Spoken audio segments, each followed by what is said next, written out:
¿Puedes creerlo? Estudiantes de un país con un avanzado estado de bienestar como Canadá quedaron completamente destrozados solo por una fotografía de un almuerzo escolar en México. Eran alumnos de una prestigiosa escuela privada con una colegiatura de hasta 30 millones de pesos vietnamitas al mes. Sin embargo, cuando vieron con sus propios ojos la comida en una escuela pública en México, quedaron realmente impactados. Desde el primer día que entraron al comedor, la escena que los recibió fue la de charolas impecables con arroz, sopa, un guisado de carne y verduras salteadas. En total, 7 platillos variados y completamente gratuitos. Mientras tanto, en Vancouver, tenían que pagar $12 canadienses por un simple y delgado sándwich. La foto de esa charola de comida fue publicada en redes sociales, atrayendo decenas de millones de vistas y sacudiendo a todo Canadá. La gente empezó a preguntarse, ¿por qué nosotros no podemos hacer algo así? No era solo la historia de un almuerzo, era la historia de un sistema de metro puntual al minuto, un sistema de salud que resolvía todos los trámites en solo 30 minutos, y una red de wifi gratuito que cubría todas partes. México parecía tener todo eso. 6 meses después de ese viaje, el Consejo Educativo de Vancouver tuvo que cambiar. La pregunta de un estudiante de 17 años cambió todo un sistema. Esta historia, que asombró al mundo, está por comenzar. Hola, soy Jason Martín. Actualmente, soy el presidente del Consejo Estudiantil en la Academia West Point, una escuela privada ubicada en Vancouver, Canadá. Tengo 17 años. Mi escuela es una de las más prestigiosas de Vancouver. La colegiatura anual es de aproximadamente $30,000 canadienses, lo que equivale a más de 500 millones de pesos vietnamitas. Mi primer encuentro con la cultura mexicana fue el año pasado, a través de un compañero de clase, un canadiense de origen mexicano.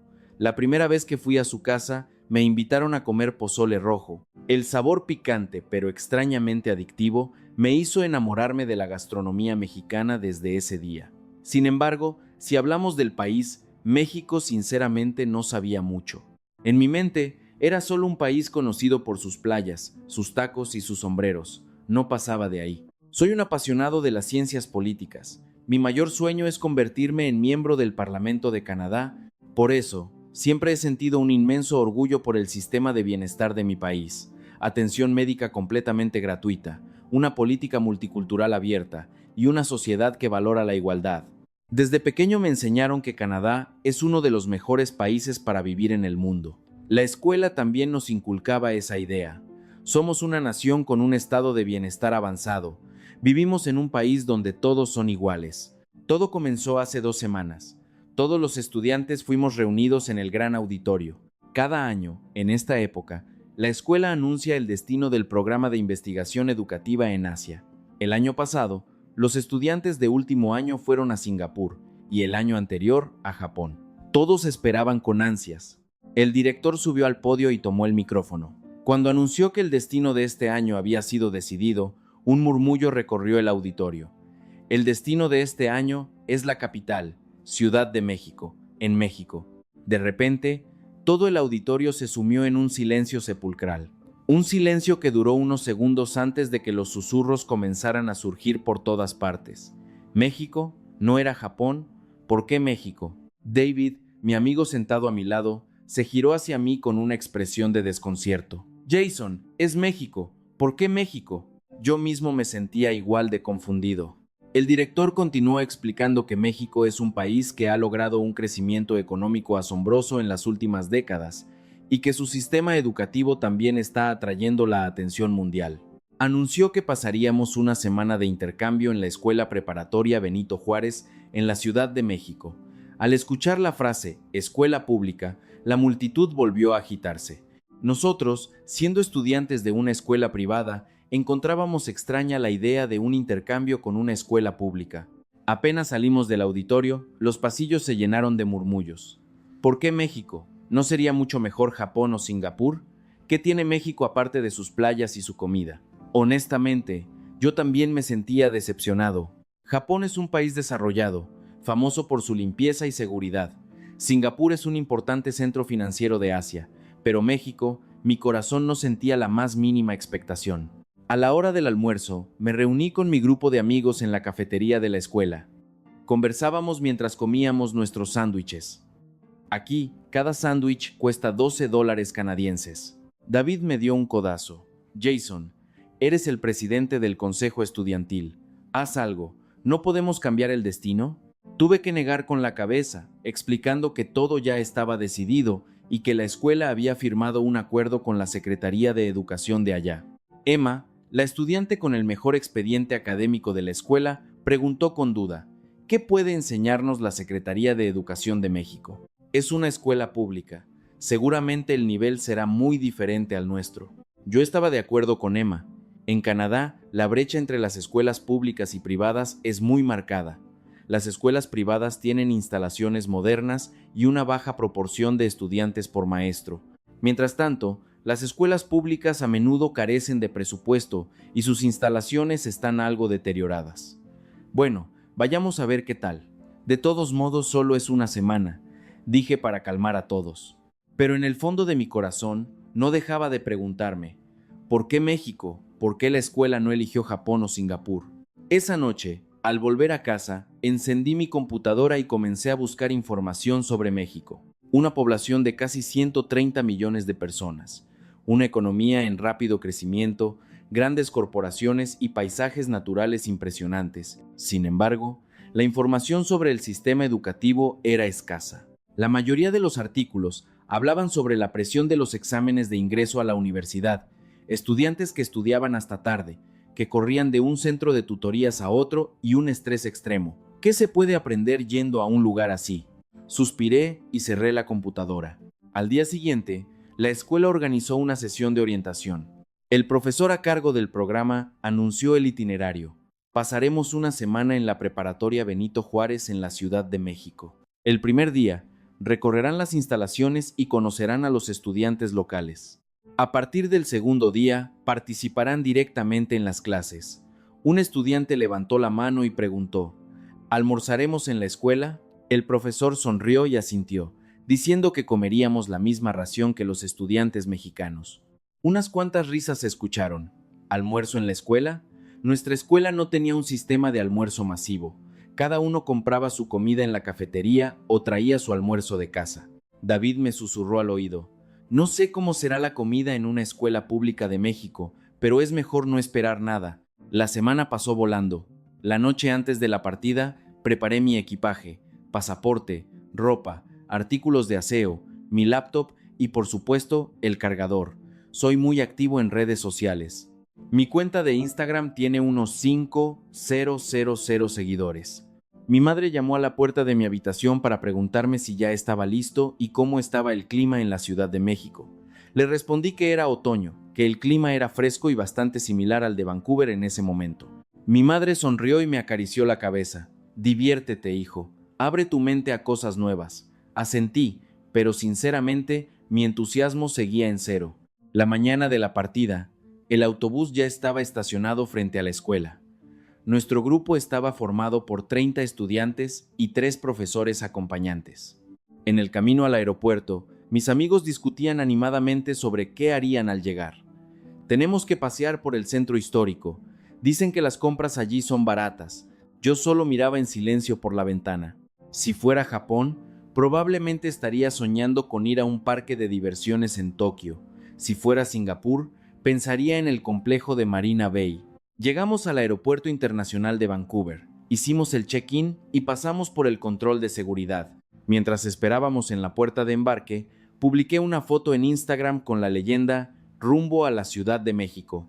Comienza una semana de investigación educativa. Inmediatamente aparecieron algunos comentarios, en su mayoría preguntas o bromas. Mi estado de ánimo seguía siendo indiferente. Al subir al avión, nos enfrentamos a un vuelo de más de 10 horas. David se quejó mientras se abrochaba el cinturón de seguridad, lamentándose por el largo tiempo de vuelo.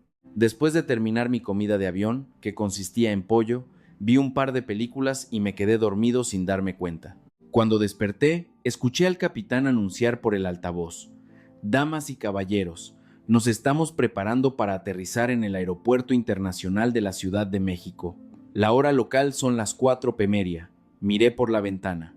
A través de las nubes, La tierra comenzó a aparecer. Edificios juntos, uno al lado del otro. El avión aterrizó. Al entrar al aeropuerto me sorprendió bastante. Era un espacio enorme, con techos altos y extremadamente limpio. Parecía tan grande como el aeropuerto de Vancouver. Después de pasar por inmigración y recoger nuestro equipaje, salimos y vimos a una mujer joven acercándose.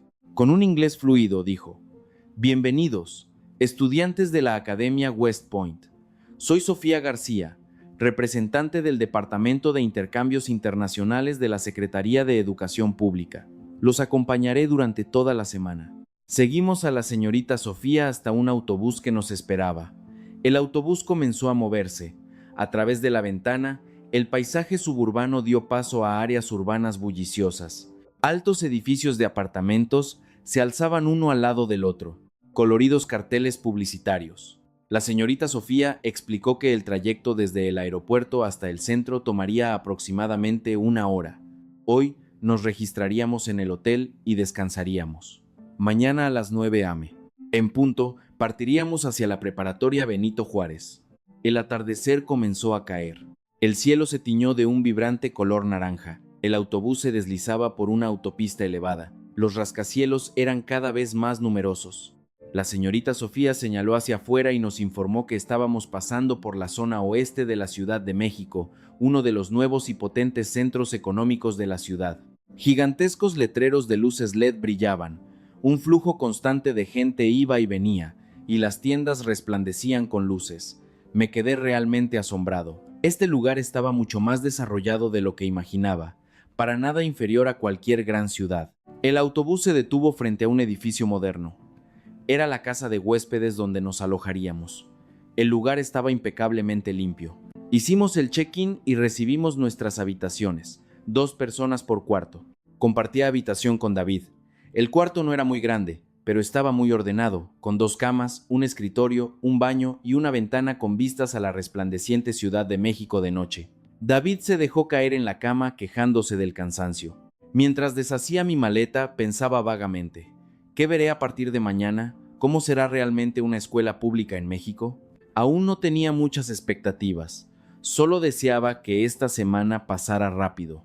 Siempre me había enorgullecido de que Canadá fuera un país con un avanzado estado de bienestar y estaba convencido de que México no podría compararse. Pero no sabía que la mañana siguiente daría un vuelco a toda mi visión del mundo y me ayudaría a encontrar la respuesta a la pregunta: ¿por qué México? Exactamente a las 9 de la mañana, el autobús vino a recogernos. Las calles de la Ciudad de México por la mañana estaban increíblemente animadas. 30 minutos después, el autobús entró en el área de la preparatoria Benito Juárez. Era un campus espacioso y limpio. El nombre de la escuela estaba grabado de forma destacada tanto en español como en inglés. Bajamos del autobús, cruzamos la entrada y entramos al recinto. En el campo deportivo, un grupo de estudiantes estaba absorto en su clase de educación física. Al entrar en el edificio principal, nos recibieron pasillos amplios y un suelo brillante. El director en persona salió a recibirnos y nos dio una cálida bienvenida en inglés. Nos guió en un recorrido por la biblioteca, la sala de computación y los laboratorios. David me susurró al oído, mostrando su sorpresa por lo buenas que eran las instalaciones de una escuela pública. Yo también estaba atónito. Era todo lo contrario a mis prejuicios de un lugar viejo y falto de recursos.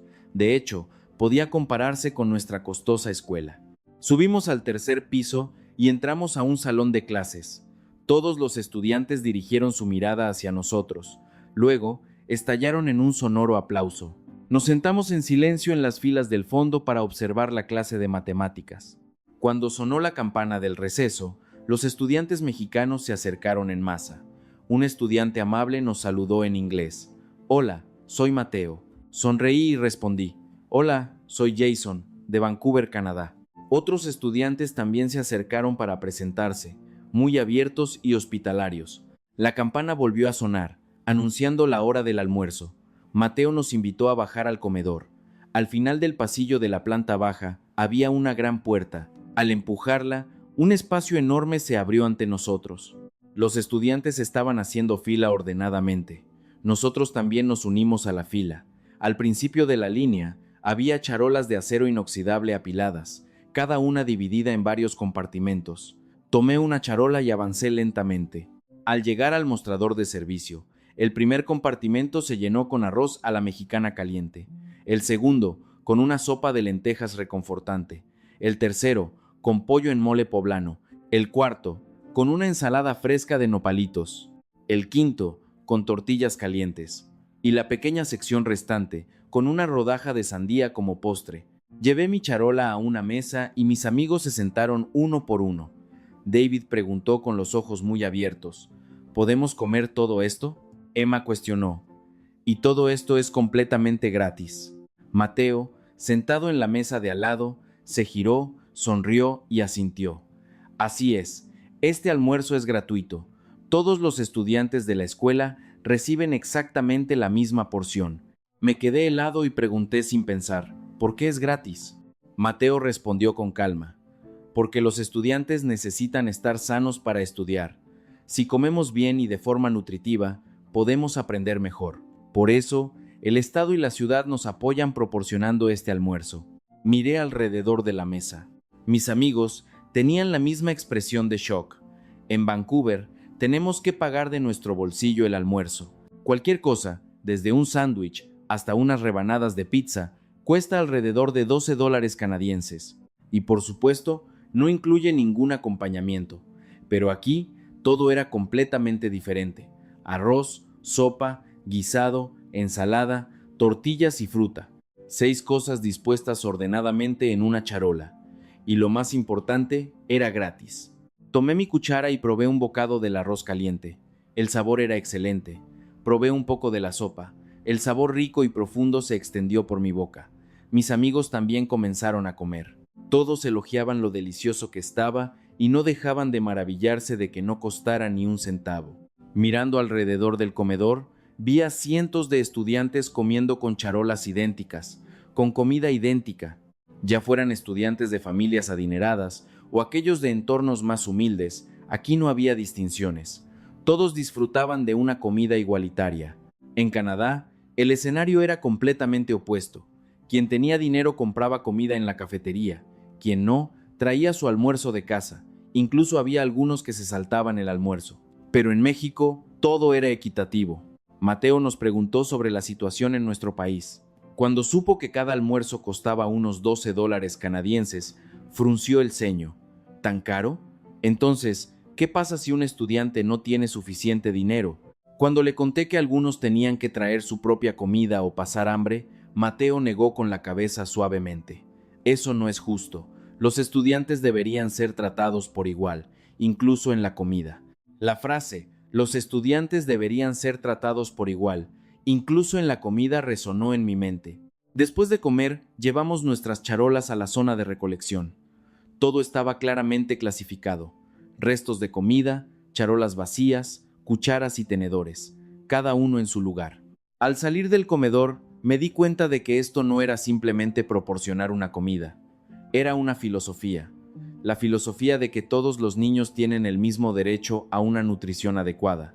Me habían enseñado que Canadá era una de las naciones con mejor bienestar, con un sistema de salud gratuito y una sólida red de seguridad social. Me enorgullecía de ello. Pero al mirar el almuerzo escolar aquí, me pregunté: ¿por qué no podemos ofrecer a nuestros estudiantes comidas igualitarias como esta? Por la tarde, después de clases, era el momento de las actividades extracurriculares. Mateo nos invitó a pasear por la escuela. El campo deportivo estaba lleno de estudiantes jugando fútbol, baloncesto y ensayando para eventos culturales. Mientras caminábamos le pregunté: «Este sistema de almuerzos gratuitos es increíble. ¿Desde cuándo existe?». Mateo explicó que la política de apoyar comidas de calidad en las escuelas se ha implementado y perfeccionado durante muchos años, partiendo de la idea de que todos los estudiantes tienen derecho a una alimentación adecuada para su desarrollo físico. Aunque al principio hubo debates sobre el presupuesto, finalmente se tomó la decisión correcta. Asentí, y un pensamiento cruzó mi mente: si ellos pueden hacerlo, Canadá también puede. A las 5 de la tarde nos despedimos de Mateo y subimos al autobús de regreso a la casa de huéspedes. Apenas entramos en la habitación, David se desplomó en la cama. Hoy sí que me he quedado en shock. Saqué mi teléfono. Abrí la foto que había tomado de la charola con los 6 platillos y la publiqué en Instagram con la leyenda "Almuerzo en una escuela pública de México". Arroz, sopa, pollo, ensalada, tortillas y fruta. Todo gratis. Todos los estudiantes reciben la misma porción. Apenas la publiqué, la sección de comentarios explotó. Mucha gente se mostró escéptica. ¿Qué es esto? ¿Una escuela pública sirve comida así? ¿Estás bromeando? Al leer esos comentarios, solo pude sonreír con amargura. El escepticismo era comprensible. Si no lo hubiera visto con mis propios ojos, yo tampoco lo habría creído, pero la verdad estaba ahí, justo delante de mí. Mirando por la ventana el resplandor de la Ciudad de México iluminada, me di cuenta de que ese día había sacudido hasta la médula mis creencias anteriores.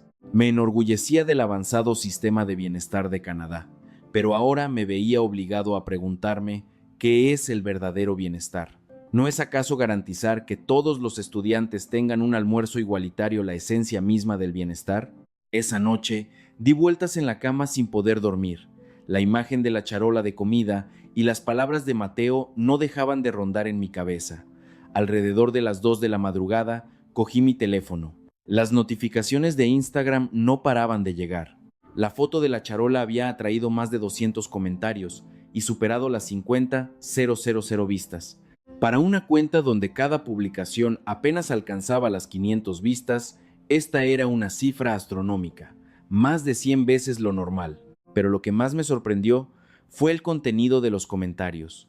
Profesores de Canadá comenzaron a pronunciarse. Uno, que afirmaba haber enseñado durante 15 años en Toronto, declaró que necesitaban un sistema similar. Una profesora de una escuela pública en Vancouver compartió su tristeza al ver a diario a sus estudiantes pasar hambre, calificándolo de vergonzoso. Los padres de familia tampoco se quedaron al margen. Algunos se quejaban de tener que preparar el almuerzo para sus hijos todos los días. Otros se quejaban de lo cara que era la comida de la cafetería, y surgieron innumerables preguntas. ¿Por qué Canadá no puede hacer esto? Mirando fijamente la pantalla, me di cuenta de que no era el único impactado. Mucha gente por ahí compartía el mismo pensamiento. El segundo día, me desperté a las 7 de la mañana, me arreglé y bajé a desayunar. A las 9 en punto, el autobús vino a recogernos para comenzar nuestra exploración del centro de la ciudad. El autobús nos llevó a una estación de metro elevada. Al subir las escaleras y entrar en la estación, me quedé boquiabierto. El lugar estaba extremadamente limpio, completamente diferente al viejo y deteriorado sistema de metro de Vancouver. Nuestro metro suele ser lúgubre, mal iluminado, y a veces te encuentras basura y un olor desagradable. Pero la estación en la Ciudad de México tenía el suelo impecablemente limpio, con baldosas blancas y un sistema de iluminación muy moderno. Había mucha gente, pero todo transcurría en un orden perfecto. Después de pasar la tarjeta por el torniquete, entramos a la zona de andenes, y una vez más me quedé asombrado. A lo largo del borde del andén había un sistema de puertas de cristal de seguridad. Sofía explicó que este diseño era para garantizar que nadie cayera accidentalmente a las vías. En Vancouver no hay ninguna barrera de protección entre el andén y las vías, lo que a veces provoca accidentes lamentables. Una pantalla digital parpadeaba mostrando la hora de llegada del tren, 2 minutos. Exactamente 2 minutos después, el tren llegó suavemente. Las puertas de cristal se abrieron, los pasajeros bajaron y luego subimos nosotros. El interior del vagón estaba aún más limpio, los asientos eran espaciosos y había pasamanos por todas partes. Una pantalla electrónica mostraba la información de la siguiente parada tanto en español como en inglés. El tren se movía suavemente y con un mínimo de ruido. Miré a mi alrededor. Todos mantenían el orden. Algunos miraban sus teléfonos, otros leían libros y nadie hablaba en voz alta. Cuando una anciana subió al tren y todos los asientos estaban ocupados, un joven se levantó de inmediato para cederle el suyo. La anciana inclinó la cabeza ligeramente y sonrió en agradecimiento. Aunque esta escena se ve ocasionalmente en Vancouver, no es tan común. 10 minutos después, llegamos a una estación céntrica. La estación era enorme, dividida en múltiples pasillos con un flujo constante de gente. Sin embargo, la señalización era extremadamente clara, lo que permitía a la gente moverse con fluidez sin ningún tipo de caos. Al subir a la superficie, se abrió ante nosotros el bullicioso paisaje de las calles comerciales. La majestuosidad de los rascacielos y los brillantes anuncios publicitarios era realmente abrumadora. Las calles estaban llenas de gente, pero increíblemente limpias. Apenas había basura tirada. Recordé el centro de Vancouver, donde la basura a menudo se desborda de los contenedores y las colillas de cigarrillos ensucian las aceras. Además, sentí un ambiente de extrema seguridad. Si estuviera caminando por el centro de Vancouver de noche, siempre tendría que estar en alerta máxima, sujetando mi mochila con fuerza y evitando los callejones oscuros. Pero aquí, vi a mujeres paseando solas tranquilamente, con sus bolsos sueltos y usando sus teléfonos sin preocupaciones. Una estudiante escuchaba música con sus auriculares mientras miraba su teléfono sin prestar atención a su entorno. Sofía nos dijo: "La seguridad en México es muy buena. Pueden caminar tranquilamente por la noche. En Vancouver esto sería un gran riesgo, especialmente en el centro, donde a menudo ocurren robos y asaltos". Entramos en una cafetería. Un café costaba 45,000 dong, que calculé que eran unos 4.5 dólares canadienses. En Vancouver, una taza similar costaría hasta 7 dólares. Emma iba a pedir agua, pero el empleado le informó que el agua filtrada se servía de forma gratuita. En Vancouver, incluso el agua embotellada en una cafetería hay que comprarla por unos 3 dólares. Sentado junto a la ventana, observando el bullicio de la gente, noté que todos parecían relajados.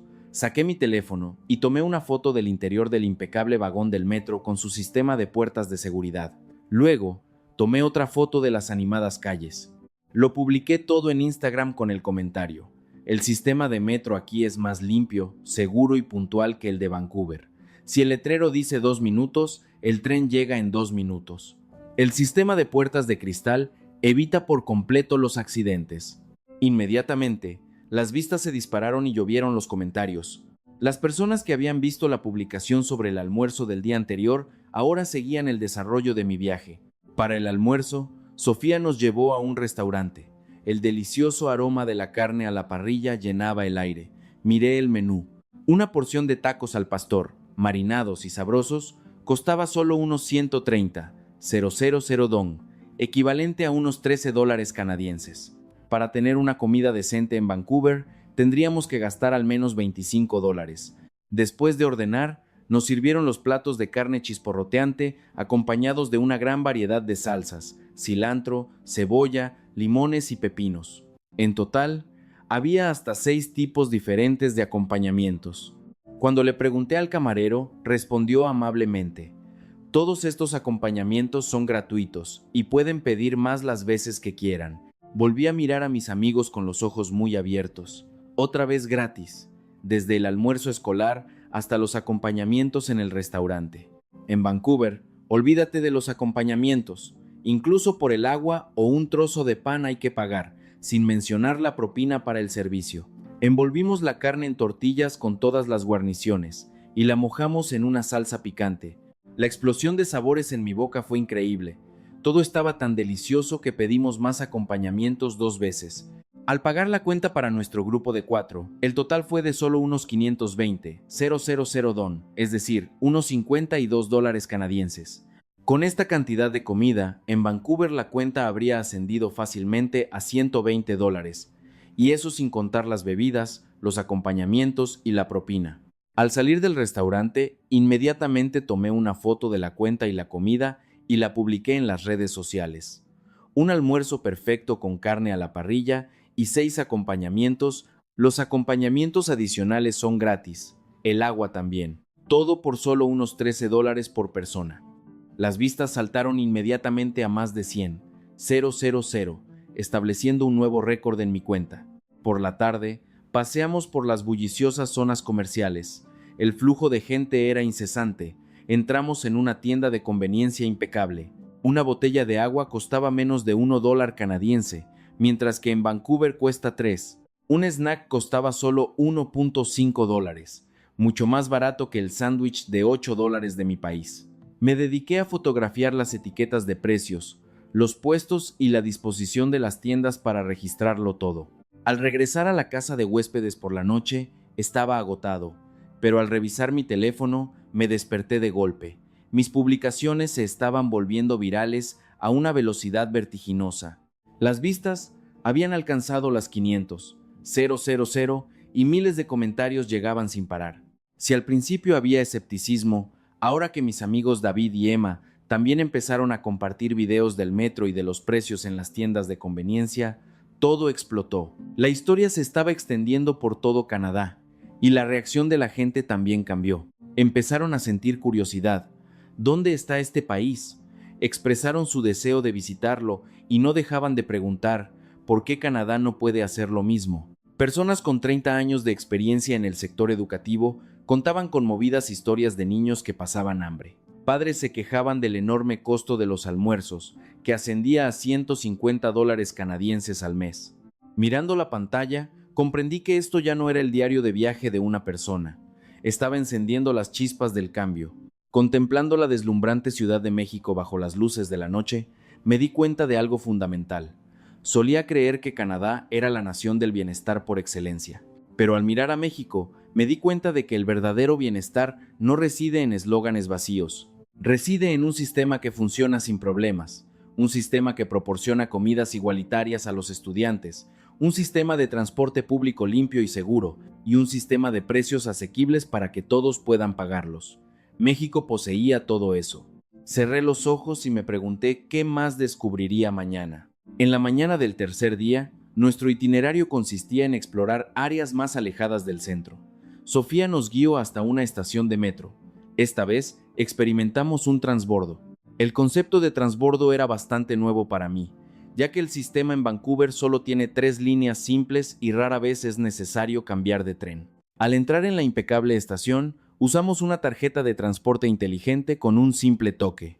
Sofía explicó que aquí, con una sola tarjeta, se puede pagar el metro, el autobús e incluso los taxis. Al hacer transbordos consecutivos, los pasajeros incluso obtienen descuentos.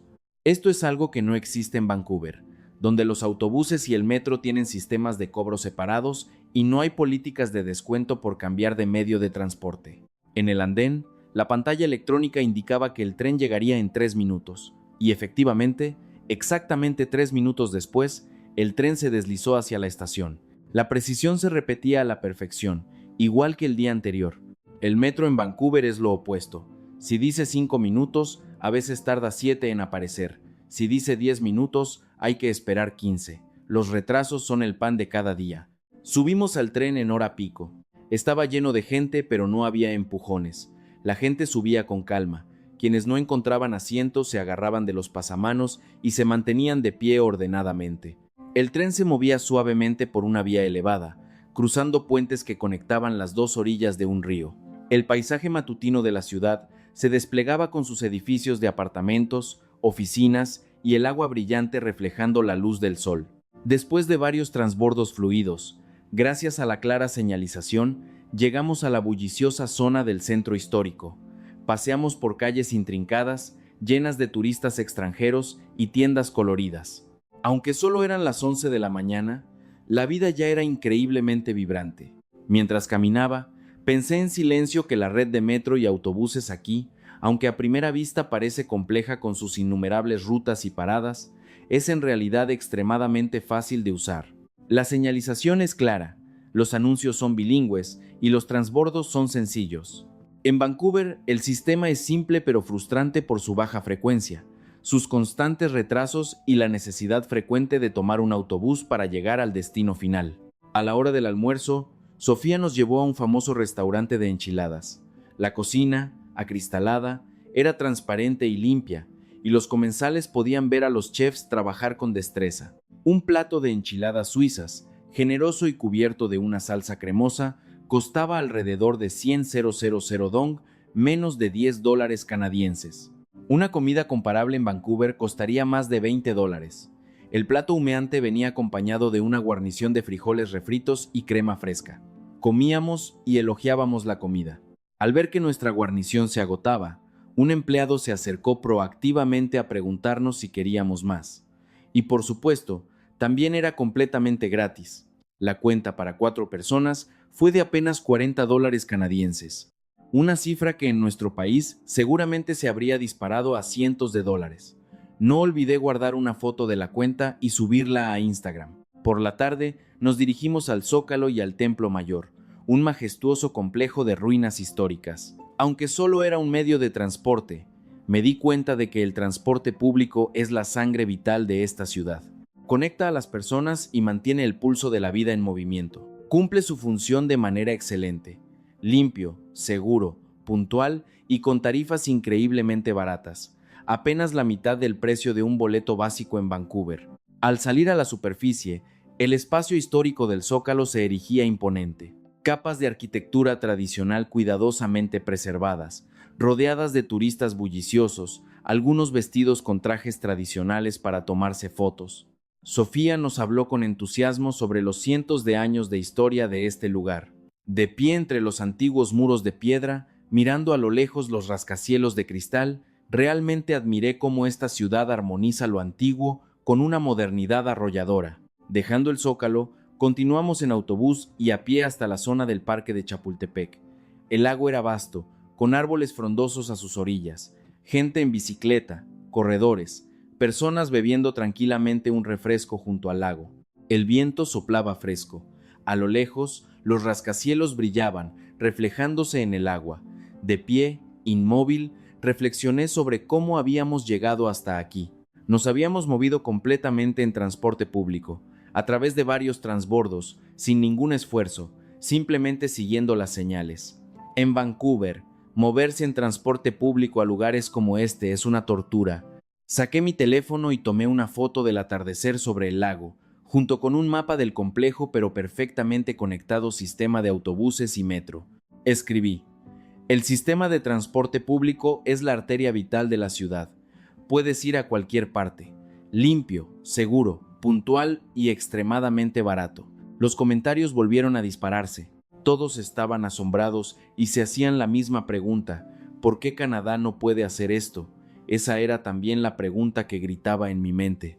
Esa noche hicimos 3 transbordos para regresar a la casa de huéspedes, pero nadie se sentía cansado.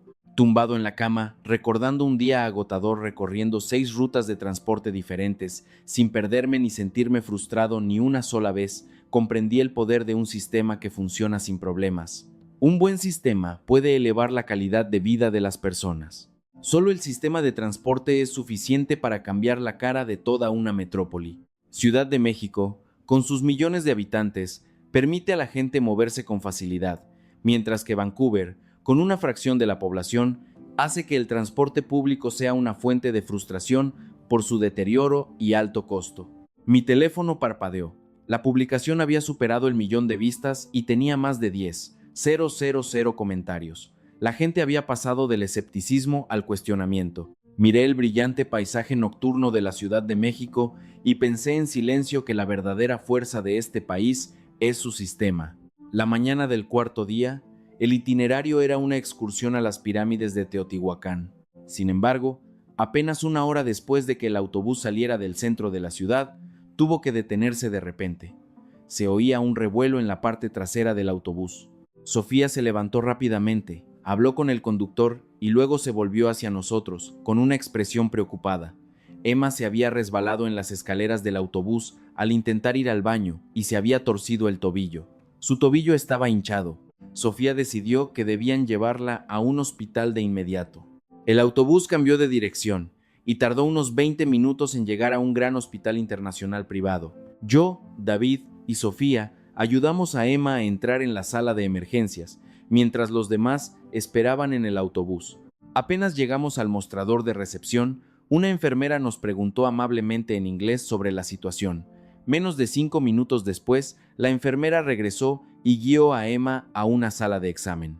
El médico también hablaba un inglés fluido. La examinó cuidadosamente y ordenó una radiografía para ver si había alguna fractura. Emma fue llevada en silla de ruedas. Exactamente 10 minutos después, regresó.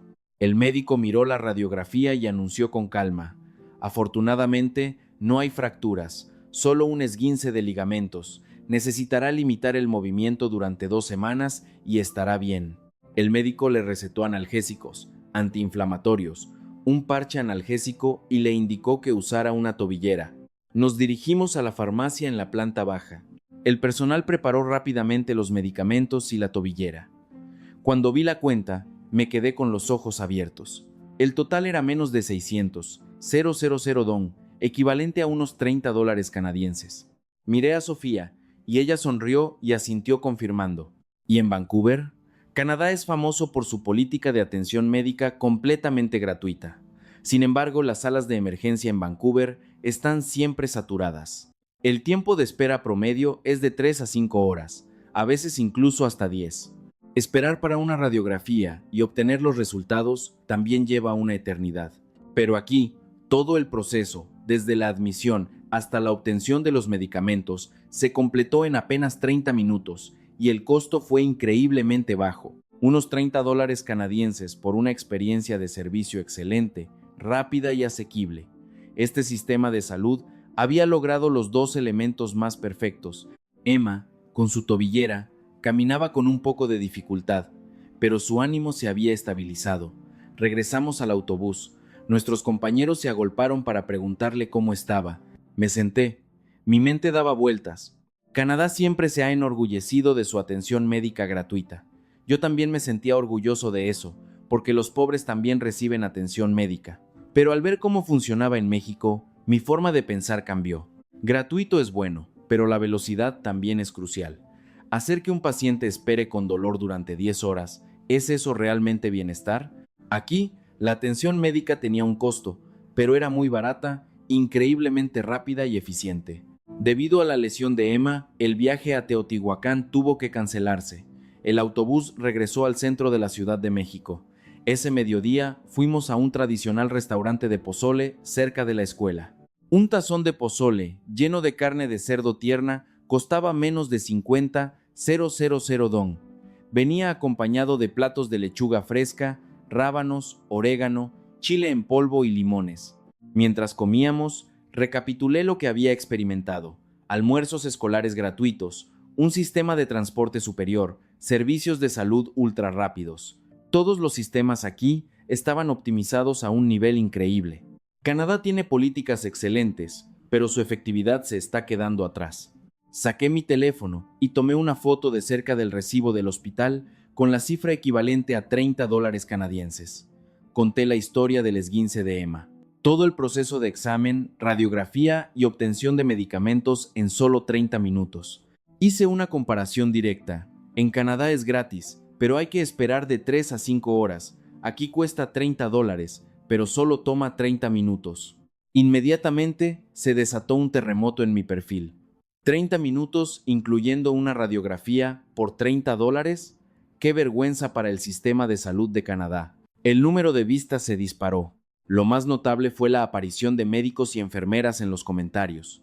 Una enfermera de emergencias en Toronto admitió con amargura que todos los días veía a pacientes agotados por la espera. Un médico de Vancouver afirmó sin rodeos que Canadá necesitaba aprender de este modelo. Me quedé en silencio. Incluso los profesionales de la salud estaban admitiendo las fallas en el sistema de su propio país. Por la tarde, mientras Emma descansaba en la habitación, David y yo paseamos por las calles. Al entrar en una tienda de conveniencia a comprar una bebida, noté un pequeño estante con artículos médicos básicos. Un parche analgésico costaba poco más de 20,000 don, aproximadamente $1 canadiense. En una tienda de conveniencia en Vancouver, un artículo similar costaría no menos de $10. Me volví hacia David y le dije: todo aquí es muy barato, desde la comida y el transporte hasta la atención médica, pero la calidad no es baja, de hecho, es mejor. David asintió. Barato no significa de mala calidad. Quizás la gran población crea una ventaja de economía de escala, permitiendo la producción en masa a bajo costo. Además, la feroz competencia entre innumerables restaurantes, hospitales y tiendas ha ayudado a bajar los precios manteniendo una alta calidad, mientras que Canadá, con su población dispersa, su pequeña economía de escala y poca competencia, ha hecho que todo sea caro. Esa noche, escribí un resumen de las experiencias del día. El post alcanzó los 2 millones de vistas. Mi número de seguidores se disparó a 20,000. Hace apenas una semana, eran 5,000. Mirando por la ventana, sentí que mi orgullo como canadiense por el concepto de bienestar avanzado se estaba desmoronando. El verdadero bienestar no es proporcionar todo gratis, sino un sistema diseñado para funcionar de manera fluida, rápida, precisa y asequible. y México tenía la llave de eso. El quinto día, la pierna de Emma estaba mejor y podía caminar un poco. Era el día libre para todo el grupo.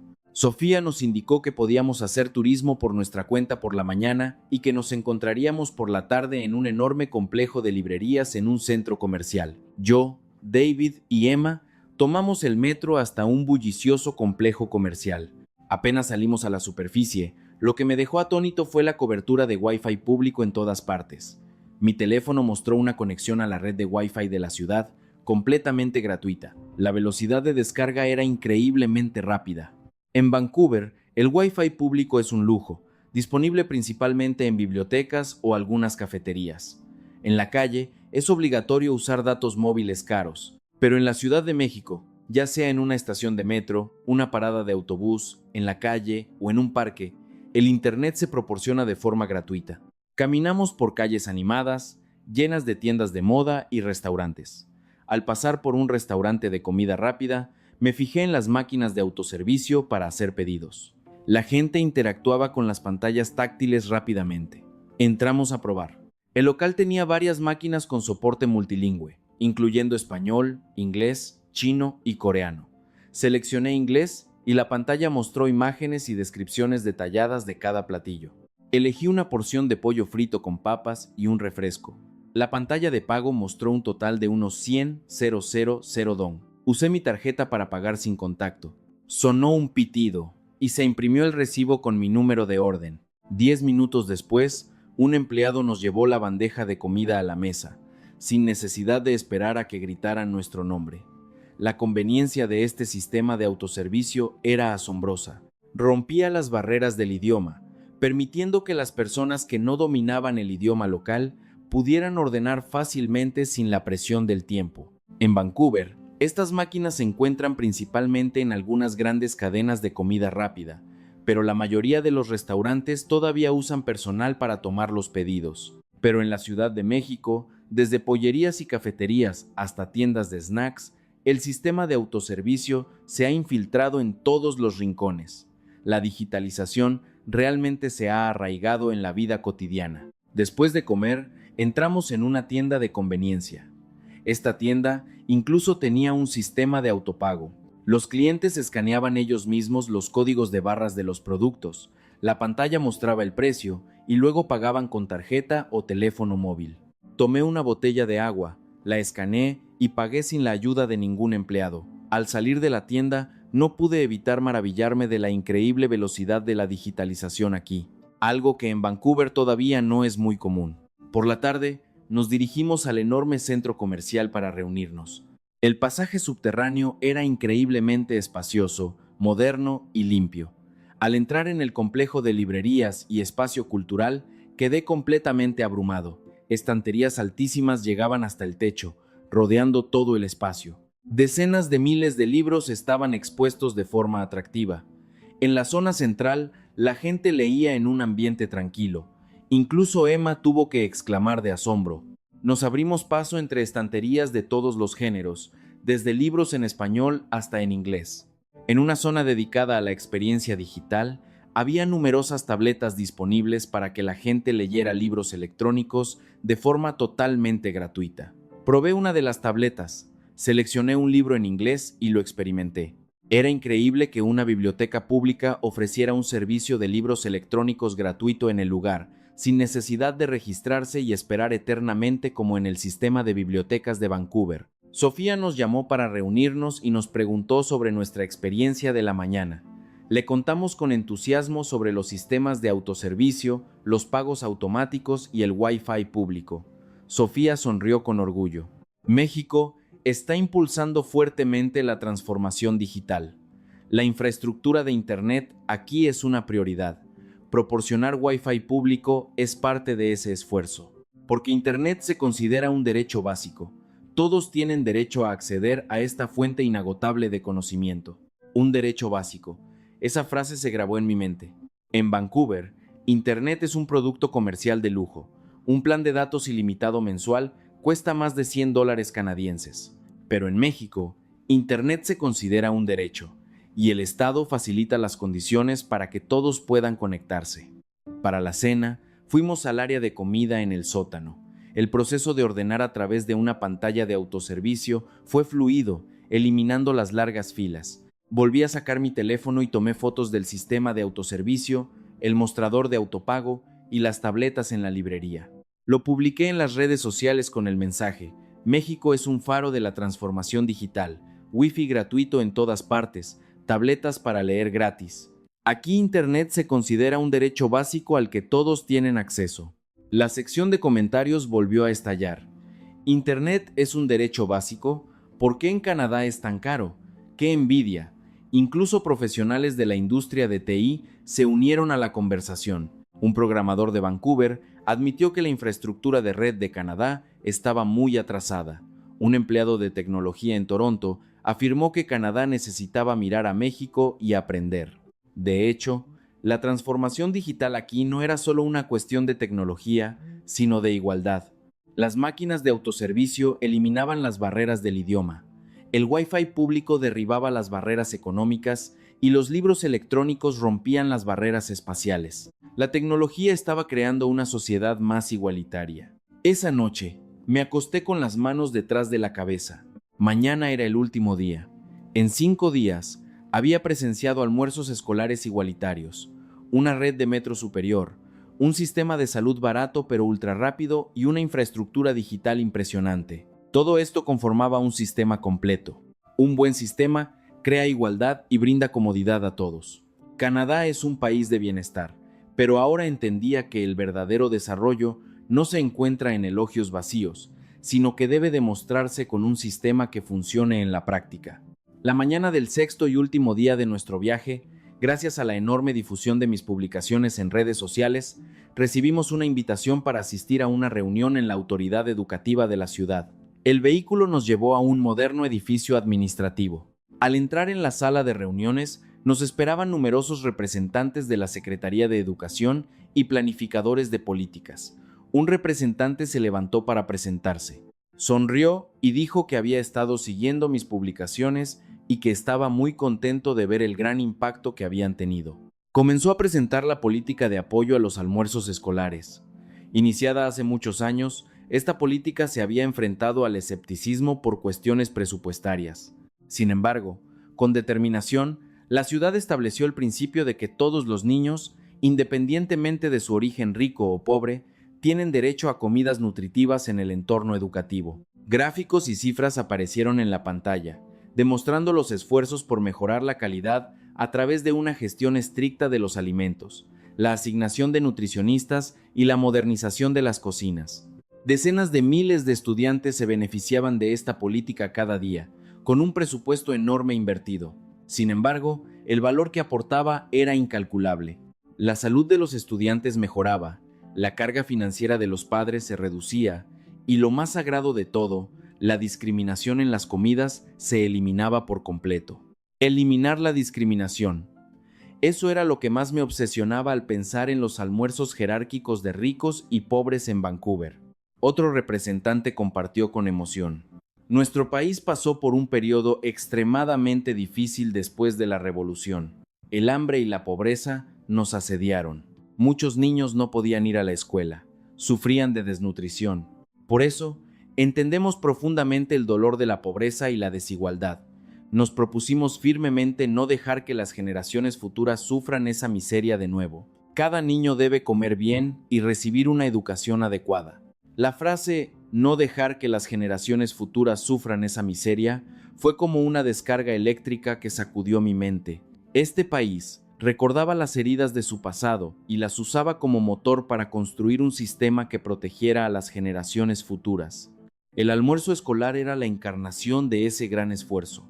La reunión terminó y subimos al vehículo para dirigirnos al Aeropuerto Internacional de la Ciudad de México. Mirando por la ventana, los rascacielos y las bulliciosas calles pasaban. Ahora ya no veía esta ciudad con la indiferencia del primer día. Había entendido cómo funcionaba y la profunda filosofía que la sustentaba. En el aeropuerto, mientras esperábamos en la puerta de embarque, publiqué mi última foto en las redes sociales. Me voy de México, pero los valores de México permanecerán grabados en mi mente para siempre. Me llevo nuevos estándares, nuevas preguntas. ¿Por qué no podemos hacer lo mismo? Como presidente del Consejo Estudiantil, cuando regrese, lucharé para hacer realidad los almuerzos escolares igualitarios. México me ha planteado una elección, y mi respuesta es que elijo el cambio. La publicación alcanzó inmediatamente 500,000 de vistas. El avión despegó. La Ciudad de México se hizo más pequeña y luego desapareció tras las nubes. Cerré los ojos. Una semana corta había cambiado mi vida por completo. Había cambiado mi marco de referencia, mis preguntas y había redefinido mis objetivos de vida. 3 meses después de ese viaje, mis publicaciones habían atraído más de 10 millones de vistas. En Canadá, comenzó a surgir una ola de protestas. Estudiantes en grandes ciudades, desde Toronto hasta Montreal, salieron a las calles con pancartas exigiendo igualdad en los almuerzos escolares. Los medios de comunicación centraron su atención, informando y analizando constantemente el modelo educativo de México en comparación con el de Canadá. Los políticos comenzaron a actuar. La oposición presentó un proyecto de ley para apoyar los almuerzos escolares. Aunque el partido en el poder seguía preocupado por el presupuesto, la presión de la opinión pública cambió el rumbo de las cosas. Algunos consejos educativos comenzaron a implementar programas piloto que ofrecían comidas gratuitas a estudiantes de bajos recursos. En mi propia escuela, lideré al Consejo Estudiantil en una campaña de recolección de firmas. Más de 800 de los 2,000 estudiantes firmaron en apoyo. Presentamos una propuesta detallada a la Junta Directiva, explicando a fondo el modelo de almuerzos de México, junto con un presupuesto viable que combinaba fondos de la escuela y apoyo gubernamental. La Junta Directiva aceptó considerarla. Aunque era una batalla larga, estábamos decididos a no rendirnos. Lo más sorprendente fue que surgió una tendencia de turismo de experiencia educativa en México en Canadá. La gente anhelaba ver con sus propios ojos el sistema de metro puntual, los servicios de salud eficientes y las comidas con una filosofía de igualdad. México no solo era un país en ascenso, sino que se había convertido en un símbolo de posibilidades infinitas, un nuevo marco de referencia para la calidad de vida. 6 meses después, me encontraba en el podio de una audiencia pública del Consejo Educativo de Vancouver. Cientos de miradas de estudiantes, padres, maestros y funcionarios estaban puestas en mí. Con voz clara dije: pasé una semana en México y me di cuenta de que el bienestar no son promesas vacías, sino un sistema en acción. Allí, a todos los estudiantes se les sirve una comida completa, sin distinción de ricos o pobres. Esa es la verdadera igualdad. Proyecté las fotos de la charola de comida, del bullicioso comedor. Canadá puede hacer esto. El presupuesto solo es una barrera cuando no ponemos realmente a los estudiantes como máxima prioridad. Si lo hacemos, todo es posible. Toda la sala se puso de pie y aplaudió estruendosamente. Después de la audiencia, muchas personas se acercaron a estrecharme la mano y expresar su apoyo. Esa noche, regresé a casa. La pantalla de mi teléfono se iluminó de repente con una noticia de última hora. El Consejo Educativo de Vancouver lanza oficialmente un programa piloto para proporcionar almuerzos escolares gratuitos. Se me llenaron los ojos de lágrimas. Era un comienzo pequeño, pero tenía la fuerza de una gran transformación. Mirando el tranquilo paisaje nocturno de Vancouver, recordé mi pregunta inicial: ¿por qué México? Ahora había encontrado la respuesta completa. México me había dado una opción: aceptar el presente o luchar por un futuro más brillante. Elegí el cambio. México había utilizado el dolor de su pasado como trampolín para crear un sistema que protegiera a las generaciones futuras. Y yo haría lo mismo. Enfrentaría las deficiencias de Canadá para luchar por las generaciones venideras. Una semana corta cambió mi vida y ahora estoy en el camino de cambiar la vida de otros, empezando por cada estudiante, cada escuela, cada ciudad. La lección más valiosa que traje de México es que el cambio siempre es posible. Cualquier sistema puede ser reconstruido, y ese gran viaje siempre comienza con la pregunta más pequeña. Tuve el coraje de preguntar: ¿por qué no podemos hacerlo? Y ahora es el momento de demostrar que sí podemos.